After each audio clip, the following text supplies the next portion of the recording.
কি বললে যুবক তুই বদলাবি বেটা? এই নাফরমান,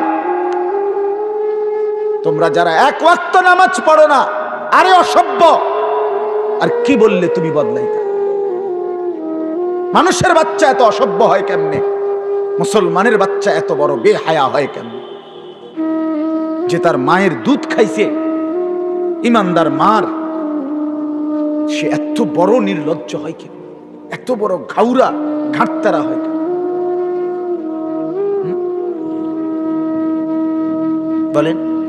আমি তো প্রতিদিন বলি, এত বড় আসমান জমিন, এত বড় কুল কায়নাতের মালিক যেই আল্লাহ মহান রব্বুল আলামিন, যার হাতে আমার অস্তিত্ব, আমার মাথার চুল থেকে পায়ের নখ ভেতর বাহির, যার সিদ্ধান্তের উপরে টিকে আছে, যার ইচ্ছায় আমার হাত নড়ে, পাও নড়ে, যার ইচ্ছায় আমার চোখের পলক পড়ে, আমার নিঃশ্বাস আসা যাওয়া করে, সেই আল্লাহ, সেই মহান রব্বুল আলামিনের সামনে যার ঘাড় নয় না, সেজদা করে না, তার চাইতে বড় ঘাটতেরা, গাদ্দার, বেয়াদব আল্লাহর জমিন আর কেউ হইতে পারে না।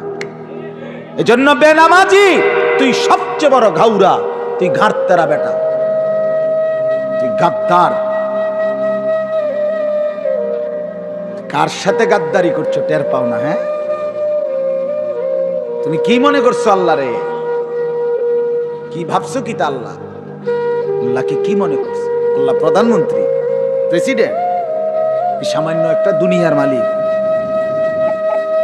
কত বড় শক্তিধর মালিক, তার সামনে যার মাথা নয় না, তার চাইতে বড় অহংকারী গাদ্দার, অভিশপ্ত আর কে হইতে পারে? একটা বারের সেজদা না দেওয়ার কারণে, একটা সেজদা, আদমকে দুইটা সেজদা দিতে বলে নাই, একটা মাত্র সেজদা দিতে বলেছে। একবারের সেজদা, একটি সেজদা না দেওয়ার কারণে অনন্তকালের জন্য ইবলিস অভিশপ্ত হয়ে গেছে। কি খামখেয়ালি কথা, কত বড় ভয়ের কথা!